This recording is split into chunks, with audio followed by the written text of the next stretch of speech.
A man can be making more money than he has ever made in his life and still be nowhere near financially safe. That is the part almost nobody wants to say out loud. Because when most men picture financial danger, they picture obvious failure. They picture missed bills, debt collectors, empty accounts, public collapse. They do not picture the man with the nice house, the solid income, the family vacation photos, the respectable job title, and the calendar full of responsibilities.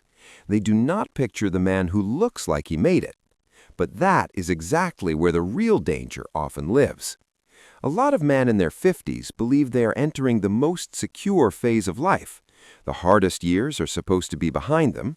Their income is high, their career is established, their kids are older, their home is furnished, their lifestyle finally looks like the reward for decades of effort. From the outside, everything suggests stability. And yet, underneath that appearance, the numbers often tell a very different story. Because earning well is not the same as being free. Owning expensive things is not the same as being secure. Looking successful is not the same as being prepared.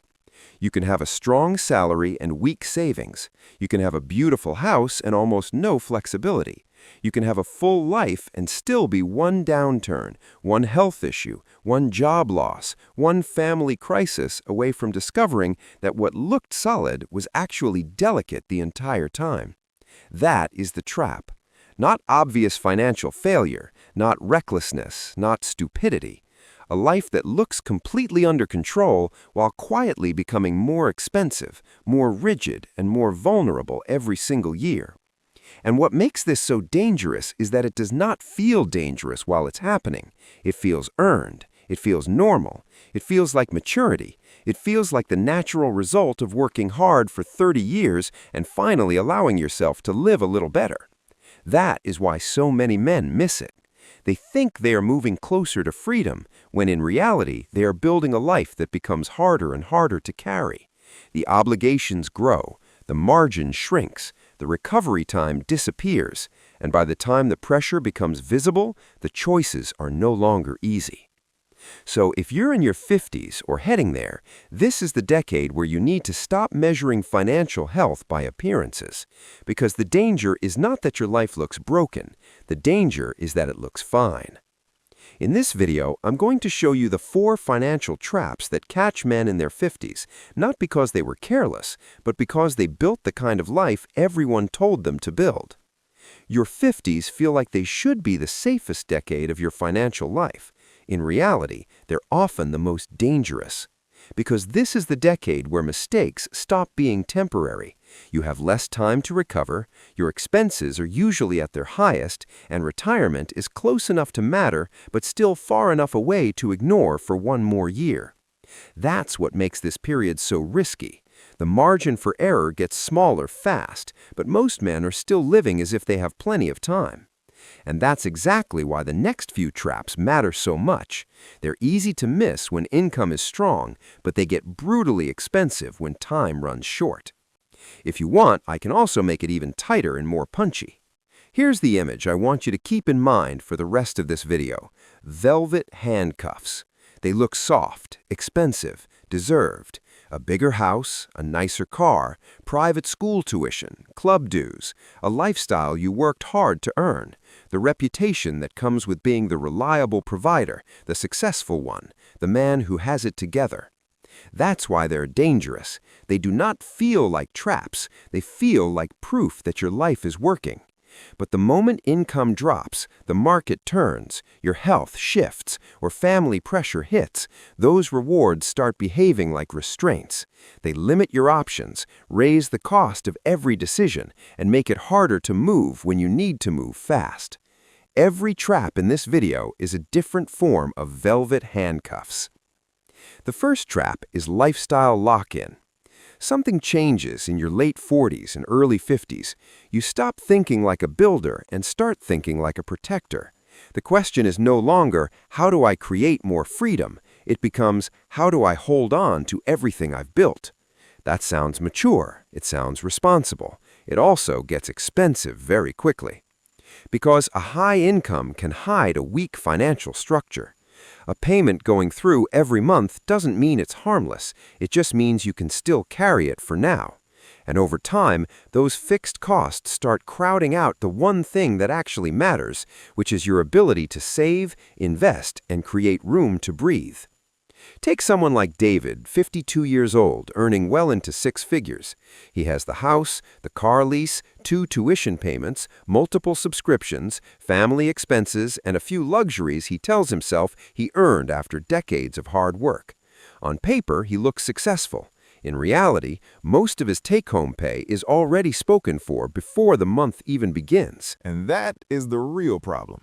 Not that he earns too little, that his obligations grew faster than his wealth.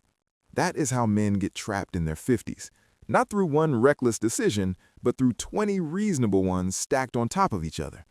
And the cost is bigger than most people realize.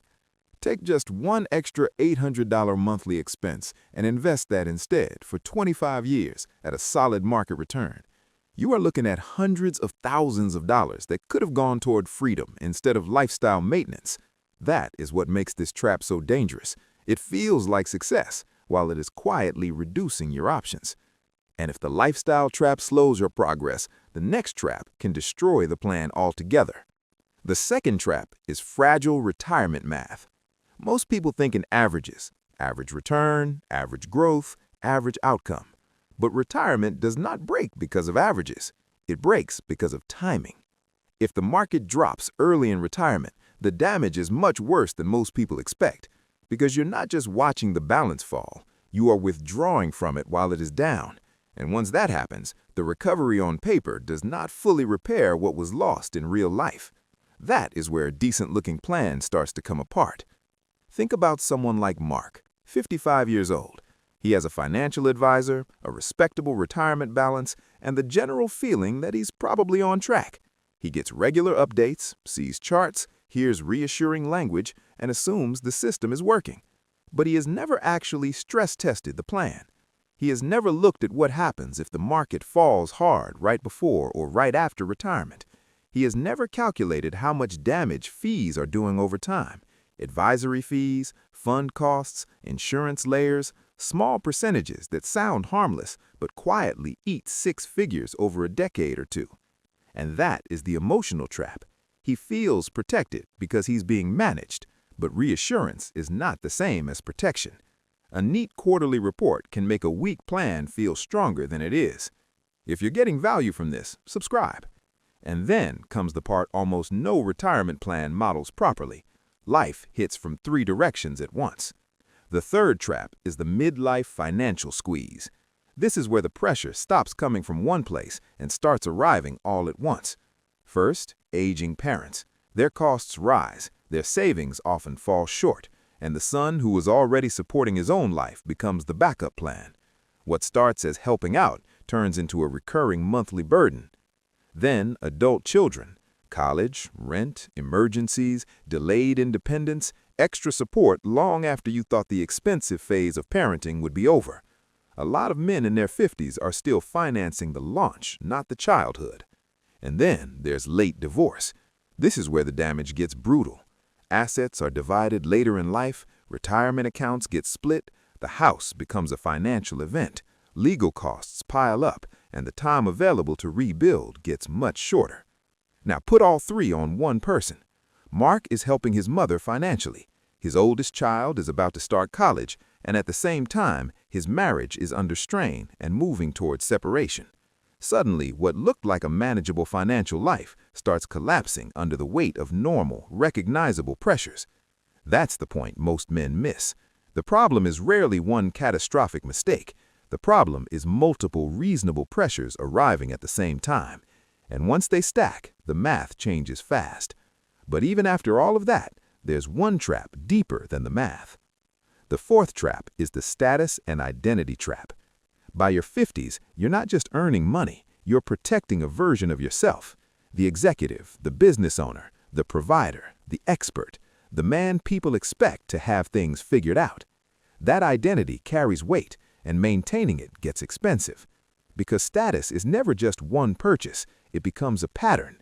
The neighborhood, the car, the trips, the school choices, the clubs, the brands. The little signals that tell the world and maybe tell you that you are still exactly who you worked so hard to become. That is where the trap deepens. You are no longer just paying for things. You are paying to keep looking like yourself. Take two men with similar careers, similar intelligence, and similar incomes. One keeps upgrading everything around him to match the image of success he thinks he needs to maintain. The other stays far more deliberate. He spends, but with limits. He saves consistently. He avoids building a life that needs constant feeding. By their early 50s, the difference is no longer so. One looks richer, the other actually is richer. One has appearances, the other has flexibility. And that's the hidden cost. Not just less money, less freedom, less ability to leave work you hate, less ability to scale back, less ability to choose rest over pressure, less ability to retire when you want instead of when your body forces the decision. Some men spend 2 decades buying the appearance of success and give away the freedom that success was supposed to buy. Now strip all the emotion out of it and look at the numbers. Take 2 men, both 50 years old, both earning the same solid income, same economy, same market, same 15-year window before retirement. The first man has built a heavy monthly life, high mortgage, expensive car payments, private tuition, recurring memberships, debt payments, and a lifestyle that leaves very little room to save. The second man earns the same amount, but keeps his fixed obligations much lower and invests steadily every month.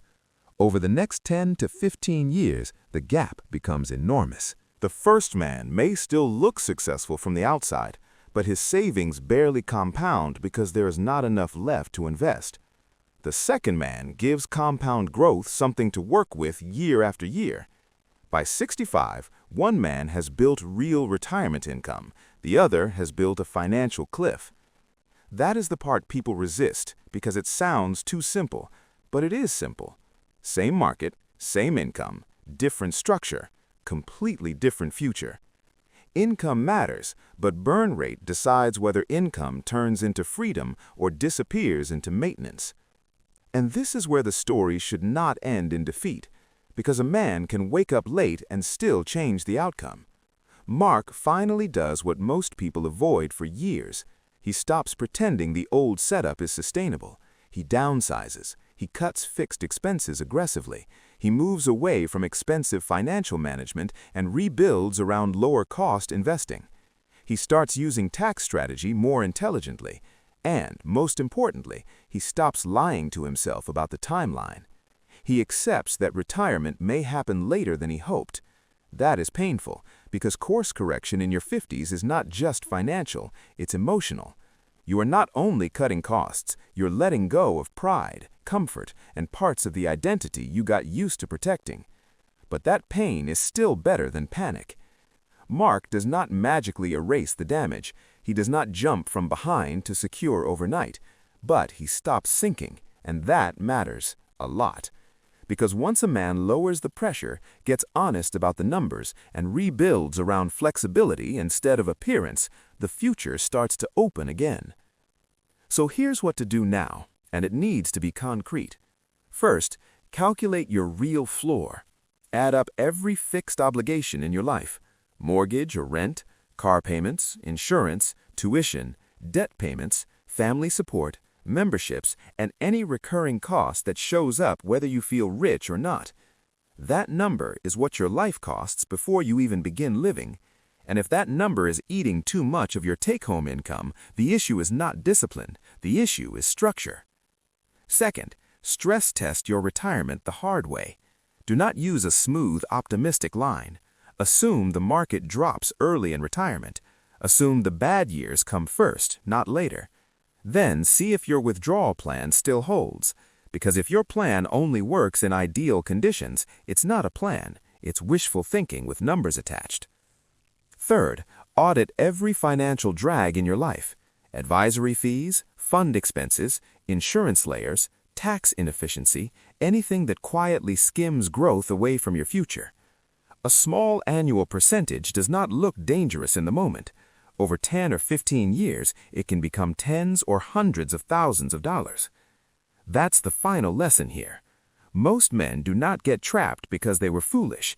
They get trapped because the life they built kept getting more expensive, more rigid, and harder to question. And by the time they feel the danger, the margin is already thin.